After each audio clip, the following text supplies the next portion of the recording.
Okay जी।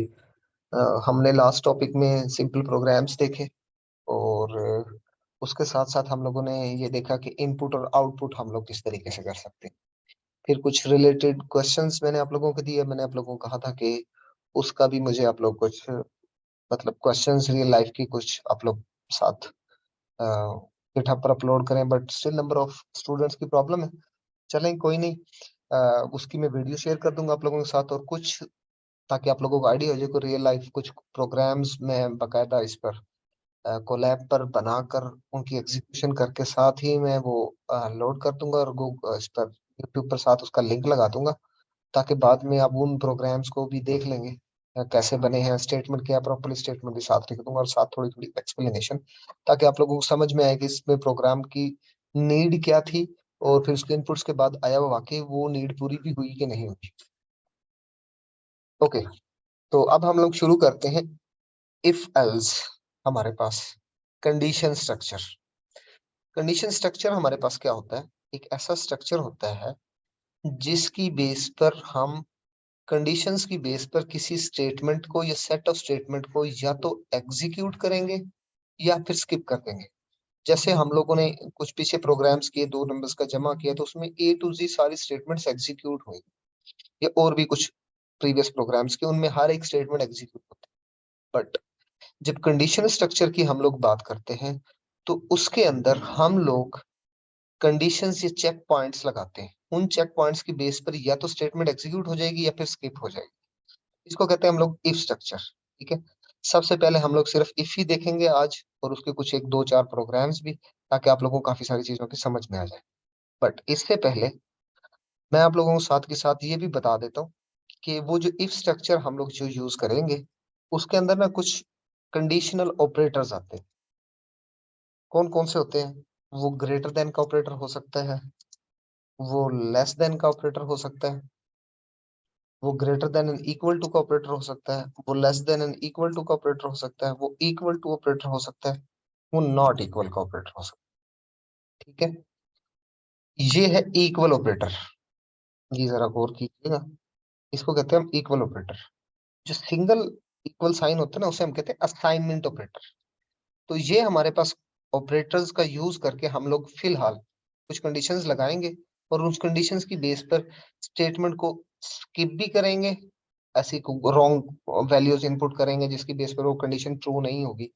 अब ये जो ऑपरेटर्स है ना, ये जनरली जो रिजल्ट्स प्रोड्यूस करते हैं वो ट्रू एंड फॉल्स की सूरत में रिजल्ट्स प्रोड्यूस करते हैं।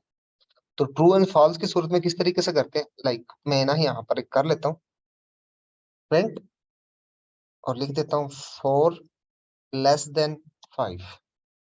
ये बात बिल्कुल ट्रू है हमारे पास। तो अब जो रिजल्ट भी आना चाहिए वो भी हमारे पास ट्रू में रिजल्ट आना चाहिए कि हाँ जी ये ट्रू है।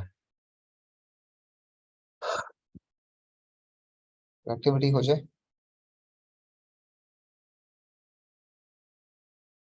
देखें ट्रू आ गया। अब मैं लिखता हूँ 14 <5।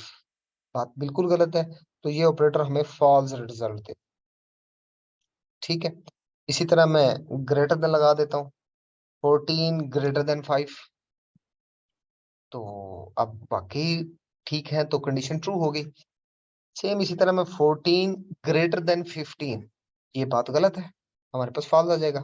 अब मैं लिखता हूँ 14 <> तो ये भी फॉल्स है, क्योंकि अब यहाँ दो पॉइंट्स हैं, या तो दोनों आपस में इक्वल हो या फिर लेफ्ट साइड वाली वैल्यू राइट साइड वाली वैल्यू से बड़ी हो, तब हमारे पास होगा। लाइक मैं यहाँ पर करता हूँ 15 <> 15, बट ग्रेटर तो नहीं, बट इक्वल टू है।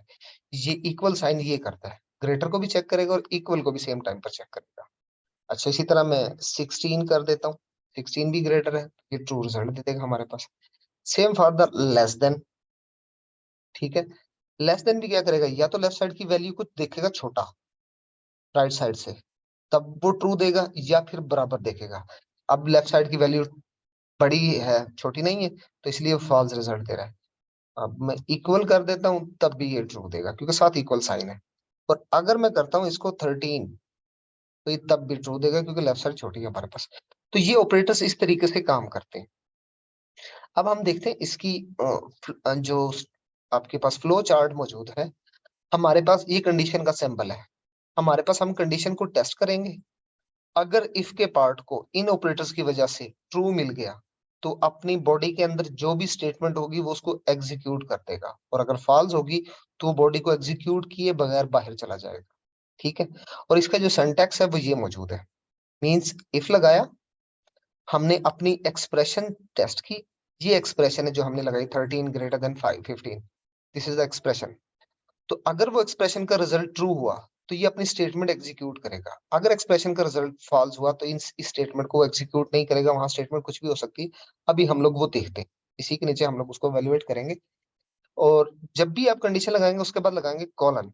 एक बात जो इंपॉर्टेंट पॉइंट है, दूसरा, इफ की बिल्कुल स्ट्रेट लाइन में अपनी स्टेटमेंट नहीं लिखनी, वरना वो इफ के इक्वल हो जाएगी। हमने लिखनी इफ के डिपेंडेंट, क्योंकि इसके अंदर ब्रेसेस यूज नहीं होती, ब्रैकेट्स जैसे आप लोग C++ या जावा में लगा देते हैं। तो इसमें वो ब्रैकेट्स का यूज नहीं होता, तो हम लोग थोड़ा सा आगे करके उसको यूज करते हैं, ताकि वो लगे कि वो उस ब्लॉक के अंदर मौजूद है। ठीक है, अच्छा, अब मैं यहाँ पर ना 7 प्रोग्राम कर देता हूँ। मैं यहाँ कोड लिखता हूँ, लाइक किस तरीके से, मैं एक नंबर ले लेता हूँ, नंबर इज इक्वल टू 5। ठीक है, अब मैं कहता हूँ अगर नंबर की वैल्यू, हम छोटा सा स्टेटमेंट बना लेते हैं। अगर हमारे पास जो नंबर्स आए हैं वो नंबर्स को समझ लें कि मार्क्स हैं। अगर मार्क्स हमारे किससे 40 से ज्यादा हुए तो हम उसको कह देंगे पास। अगर 40 से ज्यादा नहीं हुए तो हम उसको पास नहीं कहेंगे। अब मतलब पास की जो स्टेटमेंट है वो 40 से जैसे अबव हुई तब वो चलेगी, हम वो फेल वाली स्टेटमेंट बाद में देखें। ठीक है, अब मैं लगाता हूँ जैसे इफ एन क्या हो जाए, एन की खुद की वैल्यू ग्रेटर देन 50, फिर लगाते हैं हम कॉलन। कॉलन के बाद जैसे एंटर करेंगे ना ऑटो एडजस्ट कर लेगा। तो यहाँ पर मैं लिखता हूँ प्रिंट, और इधर मैं डबल कॉमास में लिख देता हूँ पास। ठीक है, अब एन की वैल्यू तो 5 है, 5 ग्रेटर देन 50, तो क्या होगा, फॉल्स। जब ये फॉल्स होगा तो हमें कोई भी आउटपुट देखें, एग्जीक्यूट हो गया, कोई भी आउटपुट नहीं मिली। मैं इसको लिखता हूँ 51। तो जब मैं रन करूंगा तो फिर ये मुझे पास वाला रिजल्ट दे देगा। अगर लेस देन हुई वैल्यू तो ये मुझे रिजल्ट नहीं देगा। इट मींस के जब ये कंडीशन ट्रू होगी, इसको रिजल्ट ट्रू मिलेगा तो ये अपनी डिपेंडेंट स्टेटमेंट को चलाएगा, और अगर ये ट्रू नहीं है तो अपने डिपेंडेंट स्टेटमेंट को नहीं चलाएगा। अगर आप लोगों ने कुछ इस तरीके से लिख दिया तो ये पहले तो ये एरर दे देगा आपको कि ये एरर है, क्योंकि इफ जब भी आप लगाते हैं तो उसकी कोई ना कोई डिपेंडेंट एक स्टेटमेंट जरूर होती है। हमारे पास एक भी नहीं है, क्योंकि ये इफ एक अलग लाइन है और प्रिंट एक अलग लाइन है। लेकिन अगर हम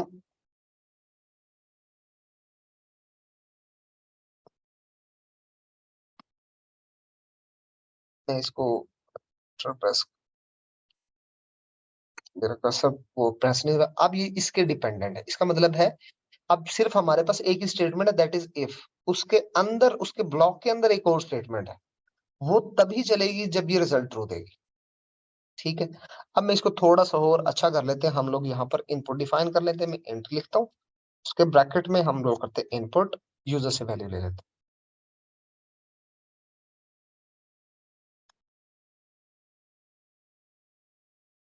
मार्क्स। ठीक है, अब मैंने मार्क्स अगर 50 से अबव दिए तो ये मुझे देगा पास, जैसे मैंने किया 62। तो मैं इंटर प्रेस करता हूँ तो ये मुझे पास दे देता है। अब मैं फिर रन करता हूँ, मैं दे देता हूँ यहाँ पर 17। इंटर प्रेस किया मैंने तो ये मुझे देखना कोई भी स्टेटमेंट एग्जीक्यूट नहीं होगी। इसे कहते हैं हम लोग इफ स्ट्रक्चर, कंडीशन स्ट्रक्चर्स। अपनी कंडीशंस ये चेक पॉइंट की बेस पर या तो किसी स्टेटमेंट या सेट ऑफ स्टेटमेंट का मतलब इसके नीचे एक और स्टेटमेंट, लाइक मैं यहाँ पर एक और प्रिंट लिख देता हूँ, प्रिंट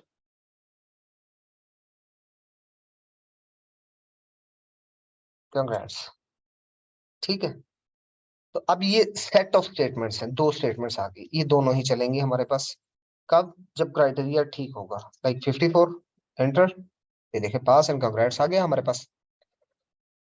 तो वो यही इसकी असल एक्सप्लेनेशन यही है कि जब भी किसी भी कंडीशन स्ट्रक्चर की जो कंडीशन है अगर वो ट्रू हो गई तो वो अपनी स्टेटमेंट या सेट ऑफ स्टेटमेंट को एग्जीक्यूट करेगा, और अगर फॉल्स होगी तो वो उसको स्किप करेगा। ठीक है, फिलहाल तक ये बात रखिए, क्योंकि इसी लाइन में कल हम थोड़ा सा और इजाफा करेंगे जब हम इफ एल्स करेंगे, और उससे अगले दिन फिर जब इफ एल्स इफ करेंगे तो फिर थोड़ा सा और इजाफा करते हैं। ठीक है। अच्छा, अब सेम इसी तरीके से हम लोग ना इसको मल्टीपल इफ में भी यूज कर सकते हैं। ठीक है, लाइक मल्टीपल इफ में कैसे, लाइक हम लोग एक स्टेटमेंट जम्प कर लेते हैं कि जी मार्क्स इनपुट करें, और मार्क्स इनपुट होने के बाद अगर वो 50 से ज्यादा है तो उसको कह देंगे पास, और अगर वो 50 से कम है तो उसको हम कह देंगे फेल। ठीक है, तो उसके लिए मुझे क्या करना पड़ेगा, मैं फिलहाल ये स्टेटमेंट स्किप कर देता हूँ। अब मुझे देखो, इफ एक अलग स्टेटमेंट है, इसी तरह एल्स एक अलग है, तो मैं थोड़ा सा बैक जाऊंगा ताकि इफ के इक्वल ये थोड़ी सी इफ लगा रहा हूँ अगेन। इफ एन की वैल्यू लेस देन 50 हो गई, ठीक है, अगर 50 से ज्यादा तो पास है, 50 से कम हुआ तो हमें उसको करना है फेल, तो फिर लगाता हूँ मैं सामने कॉलन, और उसके बाद इंटर प्रेस किया, तो अब उसने ऑलरेडी स्पेस दिया हुआ हमारे पास, उसके बाद मैं यहाँ पर प्रिंट लिख देता हूँ, और इसके अंदर हम डबल कॉमास के अंदर एक मैसेज दे देते हैं फेल का। ठीक है, अब देखें, अब थोड़ी सी और रिस्पॉन्सिव हो गई हमारे पास। लाइक मैंने दिया 33, ऊपर जब देते थे तो कोई भी रिजल्ट नहीं आता था, अब मैंने दिया 33 तो उसने फेल भी दिया, क्यों, क्योंकि पहले ये कंडीशन टेस्ट की 33 ग्रेटर देन 50 नहीं हुई, तो वो रिजल्ट देगा फॉल्स, और फॉल्स में इफ नहीं चलती तो वो ये पास वाली स्टेटमेंट को स्किप कर देगा। फिर आगे उसे एक और कंडीशन मिली कि 33, एन में 33 है ना, 33 लेस देन 50, तो कंडीशन क्या हो गई, वो ट्रू हो गई, तो उसने उसके लिए उसका फेल का मैसेज कर दिया हमारे पास। ठीक है, तो इस तरीके से हमारे पास बहुत सारी जो रियल लाइफ की प्रॉब्लम्स है जहां हमें चेक पॉइंट्स से ही चलना पड़ता है, मतलब जहां हमें डिसीजन मेकिंग करनी पड़ती है वहां हमें इफ एल्स इफ का यूज करना पड़ता है। तो फिलहाल हम क्योंकि इफ ही पढ़ रहे हैं तो उसी से रिलेटेड एक दो प्रोग्राम्स हम लोग कर लेते हैं, ताकि आप लोगों को मजीद एक्सप्लेनेशन मिल जाए। मैं मैसेजेस देख लेता हूँ। ओके। अब हम लोग नेक्स्ट इसी तरह एक और भी प्रोग्राम कर लेते हैं। क्या प्रोग्राम, कि हमने वैल्यू इनपुट करनी और चेक करनी है वो नंबर जो है वो पॉजिटिव है कि नेगेटिव है। ठीक है, मल्टीपल दो इफ का सहारा लेकर बाद में हम एल्स पर जाएंगे, तो थोड़ी सी हम ऑप्टिमाइज करेंगे। अब सबसे पहले डेफिनेशन देखते हैं पॉजिटिव नंबर कौन सा होता है। हमने बेसिक क्लासेस के अंदर ये पढ़ा हुआ है, जो छोटी क्लासेस थी उसका जब मैथमेटिक्स पढ़ी, हमने कहा वो तमाम के तमाम नंबर्स जो जीरो से बड़े हो पॉजिटिव होते हैं, और जो जीरो से छोटे होंगे वो नेगेटिव होते हैं। ठीक है, तो मैं ये जो इनपुट वाला काम है ना, ये मैं कॉपी कर लेता हूँ ताकि मुझे ये लिखना ना पड़े यहाँ पर।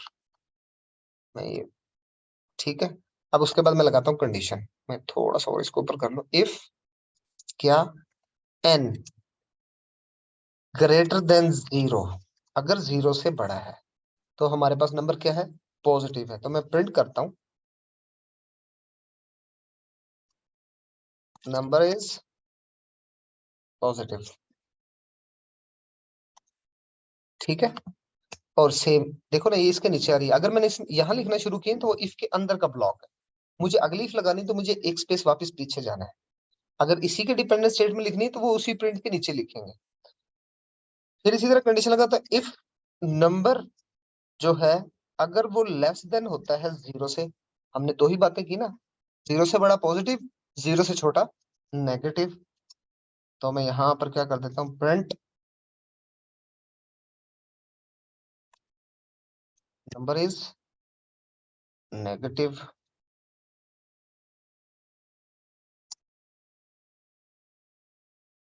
ठीक है, फिलहाल रन करते हैं, फिर इसके बाद एक और थोड़ी सी स्टेटमेंट का हम इसमें इजाफा करते हैं। अब देखो, जैसे मैंने दिया 5, 5 जीरो से ग्रेटर है, बिल्कुल है, ऊपर वाली कंडीशन ट्रू हो जाएगी, और वो मुझे नंबर इज पॉजिटिव दे देगा, और यहाँ लिख चेक करते हैं 5 लेस देन जीरो, नहीं हो सकता, तो ये स्टेटमेंट स्किप हो जाएगी। मैं इसको अगेन चलाते हैं, और अब मैं देता हूँ -5। ठीक है, मैं इंटर प्रेस करता हूँ, तो नंबर इज नेगेटिव, क्योंकि -5 जीरो से तो बड़ा नहीं है, ये कंडीशन फॉल्स हो गई, और ये कंडीशन हमारे पास एग्जीक्यूट हो गई।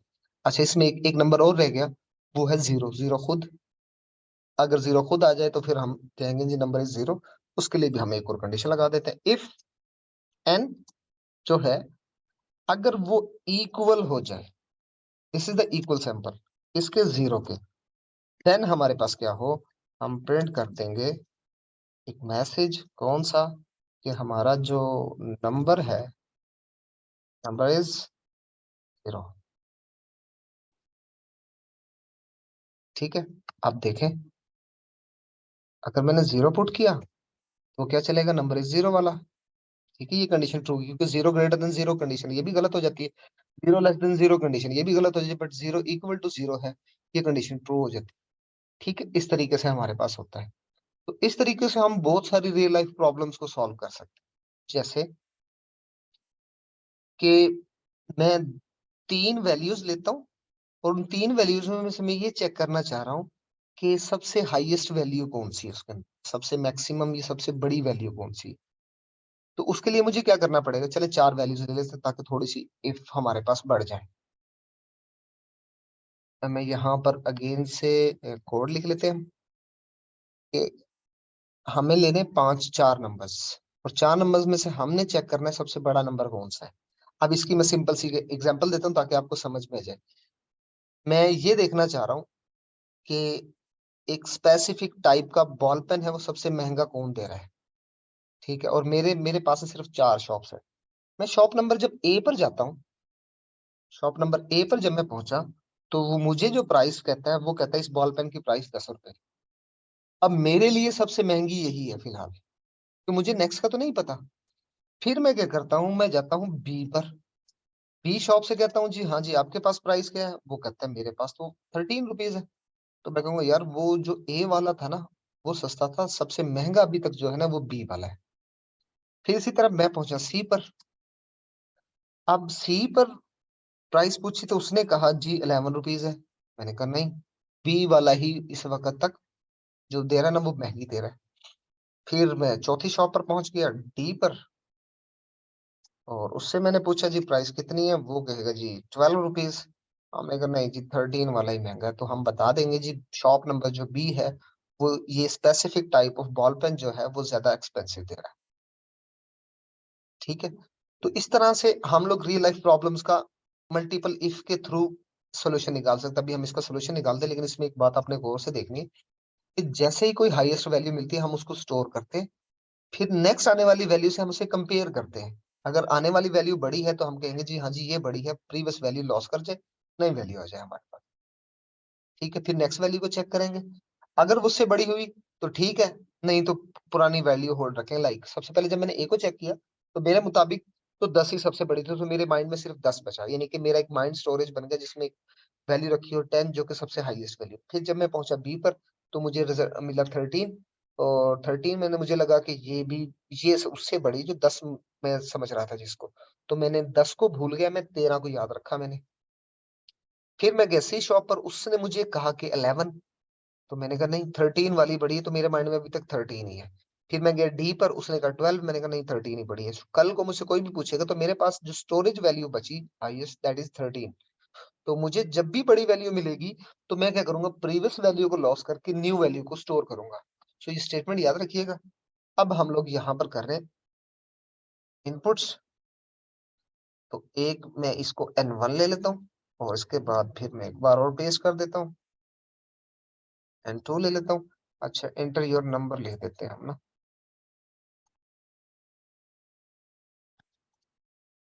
यहाँ भी लिख देते हैं इंटर द नंबर। ठीक है, इसी को मैं कॉपी कर लेता हूँ,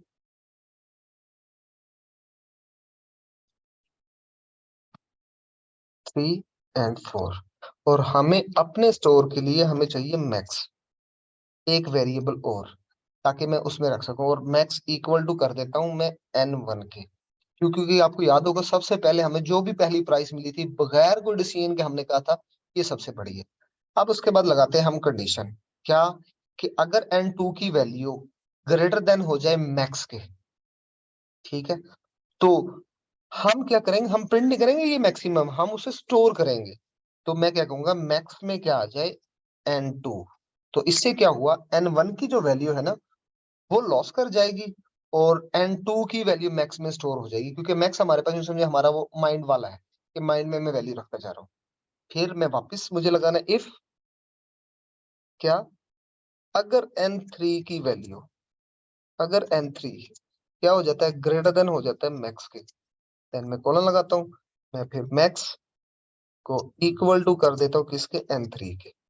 अगर 3 की बड़ी होगी तो जब बड़ी होगी तभी वो एग्जीक्यूट करके मैक्स को अपडेट करेगा, अदरवाइज वो अपडेट नहीं करेगा।